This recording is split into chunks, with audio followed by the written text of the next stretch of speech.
FATF जिसके नाम पर पाकिस्तान के पसीने छूट जाते हैं। आखिरकार भारत को क्यों चेताया है एफएटीएफ ने, जानेंगे क्या है मामला। तो वहीं भारत के लिए अच्छी खबर भी है। इन सब के बीच में यूएस की एक संस्था ने क्यों कहा कि 90 से 100% तक चाइना को पार कर जाएगा भारत। जियोपॉलिटिक्स में बहुत कुछ चल रहा है, हमेशा की तरह जानने को मिलेगा बहुत कुछ। आइए जानते हैं इन खबरों को विस्तार से। एफएटीएफ का मतलब होता है फाइनेंशियल एक्शन टास्क फोर्स। इसके नाम से पाकिस्तान की फूंक सरक जाती है, क्योंकि पाकिस्तान पिछले कुछ सालों में जब भी वर्ल्ड बैंक और आईएमएफ के पास लोन मांगने जाता है तो वो इसे इसलिए नहीं मिल पाता है क्योंकि एफएटीएफ ने आतंकवादियों को पोषित करने के कारण उसे कभी ग्रे तो कभी ब्लैक लिस्ट में रखा था। हालांकि अब पाकिस्तान को 2 सालों से एफएटीएफ ने राहत दे रखी है। हालांकि ये संस्था भारत की तारीफ करती है, लेकिन उसने ये चेताया है कि देश में हवाला, ब्लैक मनी और धन शोधन से जुड़े मामले कुछ ज्यादा ही चल रहे हैं, उन्हें कम किया जाना चाहिए। हम ये जानेंगे कि केवल 3 दशकों में ही एफएटीएफ कैसे दुनिया की ऐसी बड़ी वॉचडॉग संस्था बन गई है जिसकी हर बात देश गंभीरता से सुनता है, अमल भी करता है। वो हर साल एक लिस्ट जाता है जो ब्लैक लिस्ट और ग्रे लिस्ट कहा जाता है। इस लिस्ट में जो देश आ जाता है उसके सिर पर खतरे की तलवार लटकने लगती है। ग्रे लिस्ट चेतावनी देता है कि कई तरह के कठोर कदम उठाने के प्रावधान करता है, तो ब्लैक लिस्ट तुरंत कई तरह के प्रतिबंधों की तलवार चला देता है। एफएटीएफ एक अंतर्राष्ट्रीय संस्था जो मनी लॉन्ड्रिंग और टेरर फंडिंग जैसे वित्तीय मामलों में दखल देते हुए तमाम देशों के लिए गाइडलाइन तय करती है। ये तय करती है कि वित्तीय अपराधों को बढ़ावा देने वाले देशों पर लगाम कसी जा सके। इसकी स्थापना 1989 में हुई थी और मुख्यालय पेरिस में है। ये संगठन मनी लॉन्ड्रिंग, आतंकवाद और संदिग्ध धन गतिविधियों से निपटने के लिए वैश्विक कार्रवाई का नेतृत्व करता है। 40 सदस्यों वाला यह निकाय यह सुनिश्चित करने के लिए अंतर्राष्ट्रीय मानक निर्धारित करता है कि राष्ट्रीय अधिकारी नशीली दवाओं की तस्करी, अवैध हथियारों के व्यापार, साइबर धोखाधड़ी और अन्य गंभीर अपराधों से जुड़े अवैध धन पर प्रभावी ढंग से कार्रवाई कर सके। ये संगठन लगातार निगरानी करता है कि अपराधी और आतंकवादी किस तरह से धन जुटाते हैं, उसका इस्तेमाल करते हैं, इसे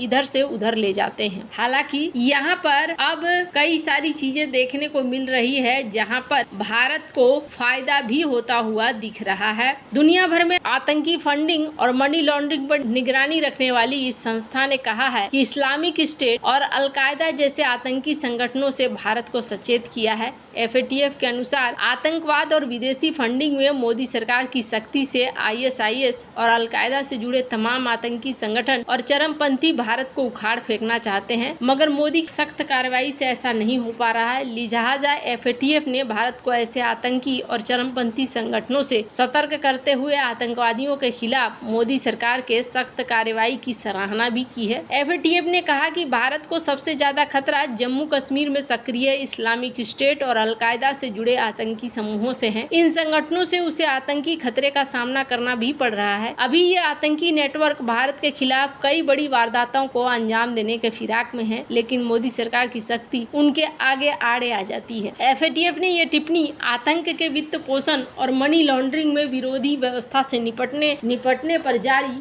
पारस्परिक मूल्यांकन रिपोर्ट में कहा है। भारत को आतंकवादियों से खतरे की चेतावनी देते हुए एफएटीएफ ने आतंक के खिलाफ मोदी सरकार की सख्ती पर खुशी जाहिर की है। साथ ही इस कार्रवाई को जमकर सहारा भी है। एक बड़े रहस्य उद्घाटन में इन्होंने कहा है कि भारत को इस्लामिक स्टेट या अलकायदा से जुड़े विभिन्न प्रकार के आतंकवादी समूहों से खतरों का सामना करना पड़ रहा है। यह जम्मू कश्मीर और उसके आसपास ज्यादा सक्रिय है। एफएटीएफ ने 368 पन्नों की रिपोर्ट में कहा है कि भारत ने मनी लॉन्ड्रिंग, आतंक वित्त पोषण विरोधी प्रणाली लागू की है जो कई मायनों में प्रभावी है। हालांकि ये नोट किया गया कि मनी लॉन्ड्रिंग और आतंकी वित्त पोषण मामलों में अभियोजन को मजबूत करने के लिए अभी और बड़े सुधारों की जरूरत है, जिसमें गैर लाभकारी क्षेत्र को आतंकवादी दुरुपयोग से बचाना जरूरी है, क्योंकि भारत में मनी लॉन्ड्रिंग के मुख्य स्रोत अवैध गतिविधियों से पैदा हुए हैं। हालांकि आपको बता दूं, जिस तरीके से भारत के एफएटीएफ को बहुत ही ज्यादा प्रोत्साहन दिया गया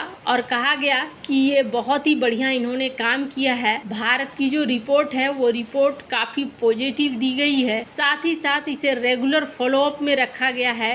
रेगुलर फॉलोअप में रहने वाले मात्र 3 देश हैं, ब्रिटेन, इटली और फ्रांस, और चौथा देश बन गया है भारत। यानी रेगुलर फॉलोअप का मतलब हो गया है हाईएस्ट कैटेगरी की रेटिंग। इसमें भारत को 3 साल में ही रिपोर्ट देना है, जबकि बाकियों में कभी 6 महीने में होता है, कभी 1 साल में होता है। ये सारी चीजें होती हैं। भारत को इन्होंने लंबा चौड़ा ज्ञापन सौंपा है, जिसके तहत इन्होंने भारत की एक्टिविटी को लेकर कहा है कि ये भारत के लिए बहुत अच्छी है और भारत का जो एक्शन है वो एक्शन भी बहुत ही बढ़िया चल रहा है। इसके अलावा इन्होंने और भी कहा है कि आप और भी कड़ाई बरतिए, खास तौर पर जो सोने चांदी की चीजें होती हैं उनको लेकर भी आपको थोड़ी कड़ाई बरतनी है, क्योंकि उसमें भी बहुत ज़्यादा चांसेस हैं कि पैसे का इन्वेस्टमेंट हो, मनी लॉन्ड्रिंग की चीजें उसके जरिए भी हो, ऐसा भी कहा जा रहा है। खैर, अब जहां एक तरफ ये सारी चीजें हो रही हैं तो वहीं दूसरी तरफ ये भी माना जा रहा है कि FATF की इस रिपोर्ट के बाद भारत की क्रेडिट रेटिंग दुनिया भर में बहुत ज्यादा बढ़ जाएगी। इस चीज को आपको देखने को मिलेगा कि यहाँ पर फिनमिन के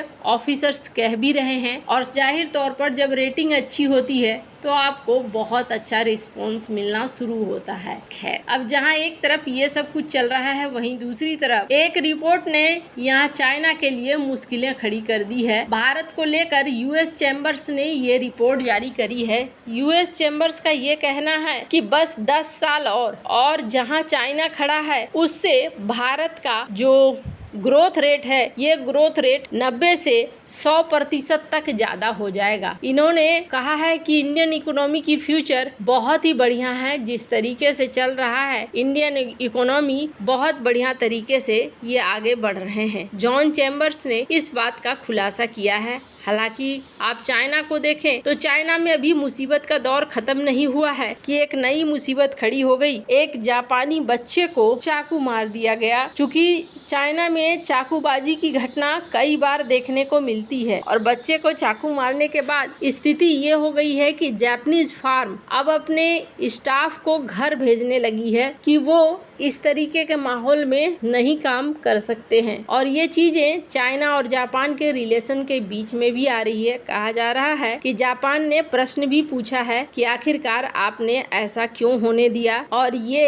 एक अच्छा साइन नहीं है। खैर, अब जहां चाइना की इकोनॉमी के कई सारे फैक्टर्स हैं डाउन होने के, तो अब ये भी फैक्टर्स उसमें जुड़ते जा रहे हैं। आने वाले दिनों में चाइना की इकोनॉमी में आप इसका बहुत बड़ा असर देखेंगे। स्क्रीन पर एक आर्टिकल देख सकते हैं, रॉयटर्स की ये खबर है, जिसमें कहा जा रहा है कि मर्सिडीज ने अपना मार्जिन कट कर दिया है, क्योंकि चाइना के मार्केट में अब इनके शेयर फॉल होते हुए दिख रहे हैं और चाइना के मार्केट से ये बाहर का रास्ता भी देख रहे हैं। डिफ्लेशन होने की वजह से यहाँ पर चीजें खरीदी नहीं जा रही हैं, और जब खरीदी नहीं जा रही हैं तो जाहिर तौर पर कंपनियां धीरे धीरे बाहर का रास्ता ढूंढेंगी ही, और ऐसा ही यहाँ पर हो रहा है। इसी का असर देखने को मिल रहा है। इन सब के बीच में अमेरिका ने रेट कट भी कर दिया है, और इस रेट कट का असर भी कहीं ना कहीं पड़ रहा है। वैसे आपको क्या लगता है, इन सब मामले में आपकी क्या राय है, कमेंट कर जरूर बताएं। जल्द मिलते हैं अगले वीडियो में नई खबर के साथ।